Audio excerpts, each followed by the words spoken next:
उसकी फल प्राप्ति का शुभ समय आ गया है। ये आप भली भांति जानते हैं, संसार में समय से पहले और भाग्य से अधिक ना तो आज तक किसी को प्राप्त हुआ और ना आने वाले समय में कभी होगा। ये संसार का एक नियम है, प्राणी को कर्मों के अनुसार ही सब कुछ प्राप्त हुआ करता है। आज पर्यायी समस्त देवों की ओर से मुझे भेजा गया, ये एक हवि देकर पहुंचाया गया है और कहा गया कि सरयू नदी के पावन पुनीत तट पर पुत्रेष्टि यज्ञ महाराज वशिष्ठ के द्वारा कराया जा रहा है। उस यज्ञ में जाकर तुम्हें ये हवि चक्रवर्ती नृपाल को सौंपनी है। हे मुनियों में श्रेष्ठ मुनि वशिष्ठ, आप भूत वर्तमान और भविष्य तीनों को जानने वाले। इस संसार में आप साधारण नहीं बल्कि असाधारण कोटि के साधु हैं, संत हैं। आप में वो सामर्थ्य है कि आप विधाता की गति को भी छेक सकते हैं। वो सामर्थ्य आपके पास है। आज पर्यायी मुझे कहना पड़ रहा, जो वशिष्ठ कछु हृदय विचारा सकल काज भा सिद्ध तुम्हारा। हे महाराज वशिष्ठ, आपने जो अपने हृदय में विचार कर कार्य किया वह सारा कार्य सिद्ध हो गया है। क्या वास्तव में विचार किया जाए? महाराज वशिष्ठ के द्वारा यही विचार किया गया था कि चक्रवर्ती नृपाल के यहाँ पुत्रों की प्राप्ति हो, या कुछ और विचारा गया? क्योंकि देने वाले का कर्तव्य हुआ करता है। जब कोई वस्तु किसी को सौंपी जाती है तो आखिर यह वस्तु किस परिप्रेक्ष्य में दी गई है, ये देने वाले का परम कर्तव्य हुआ करता है। आज उसी कर्तव्य का निर्वाह करते हुए मैं तुम्हें अवगत कराना चाहता हूँ। एक बार ब्रह्मा जी के मानस पटल से 10 पुत्र उत्पन्न हुए, उनमें एक आप है। 10 पुत्र परमपिता ब्रह्मा के समीप पहुंचे और जाकर परमपिता ब्रह्मा से कहा, है परमपिता, आपने हमें उत्पन्न तो कर दिया पर ये नहीं बताया कि हमें करना क्या है।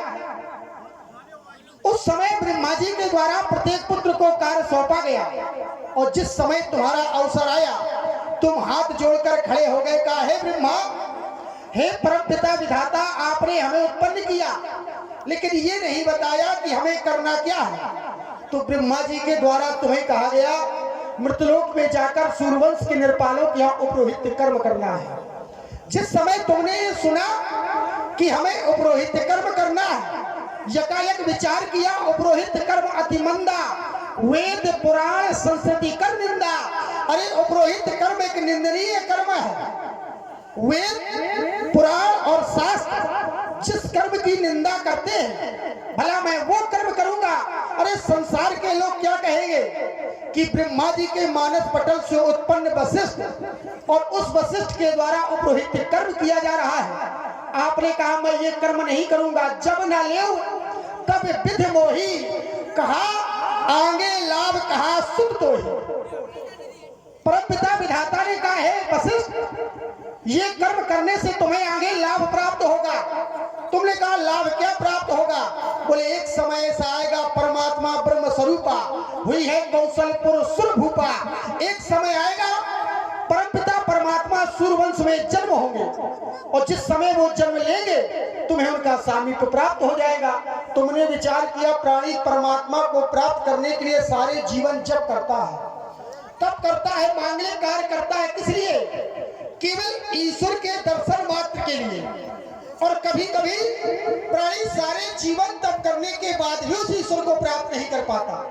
और तुमने विचार किया कि हमें ना जप करना है ना तप करना है, केवल उपरोहित कर्म करना है और उस परमात्मा की प्राप्ति हो जाएगी। तो जब तुमने वो विचार किया था वही विचार तुम्हारा पूर्ण हो गया। अब वो शुभ समय आ रहा है कि परमात्मा सूर्यवंश के नृपालों के यहाँ अवतरित होने जा रहे हैं। राजा,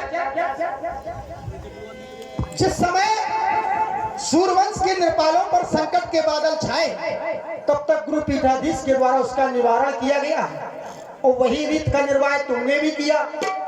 चौथा बना गया, यदि मैं ये कह दूं 60,000 वर्ष की अवस्था हो चुकी है आपकी, आज तक आपको पुत्र प्राप्ति नहीं हुई।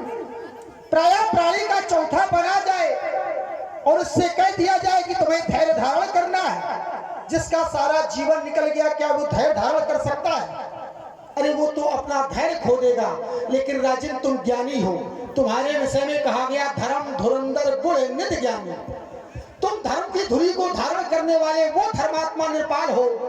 सूर्यवंश में या यूं कहो तुमसे बड़ा भाग्यशाली निर्पाल भूमंडल पर कोई नहीं है, क्योंकि आने वाले पुत्र कोई साधारण नहीं, ये असाधारण कोटि के हैं। राजन, तुमने धैर्य धारण किया। शास्त्र कहते हैं धैर्यम शौर्यम साहसम बलम वीरम पराक्रमः खड़े ते यत्र वर्तन्ते तत्र देवा सहायका। संसार में जो भी प्राणी धैर्य, शौर्य, साहस, बल, वीरता और पराक्रम, इन 6 वस्तुओं में से यदि एक को ही धारण करता है तो समस्त देवता उसकी सहायता किया करते हैं। तो लो राजन, ये हमें बात देव नृप जाई यथा योग विधिभाग बनाए। ये हमें ले जाओ, अपनी रानियों में संभाग कर वितरित कर देना। तुम्हें एक नहीं, 2 नहीं, 3 नहीं, 4 पुत्र रत्नों की प्राप्ति होगी। तुम्हारे पुत्र बहुत ही यशस्वी होंगे राजन, असाधारण कोट के होंगे, भक्तों के भय को हरने वाले होंगे, तुम्हारी रघुवंश की बोल पताका को सदैव ऊंचा रखेंगे। राजन, मुझे जो आदेश मिला था, मैंने उस आदेश के अनुसार ये हवि आपको दे दी है। विधाता के द्वारा इस हवि को बनाया गया है। अब भाग तुम्हें करना है, क्योंकि रानियां तुम्हारी 3 हैं। आखिर किस भाग से किस रानी को देना है, ये तुम्हारा विषय है। राजन, अपनी बुद्धि के अनुसार रानियों में वितरित करना। तुम्हारे घर में बहुत ही शीघ्र पुत्र बनकर वह परमात्मा स्वयं आने वाला है। मैं जा रहा हूँ राजन देवलोक के लिए। जाओ, तुम्हारा अखंड जय हो भगवान, जय हो।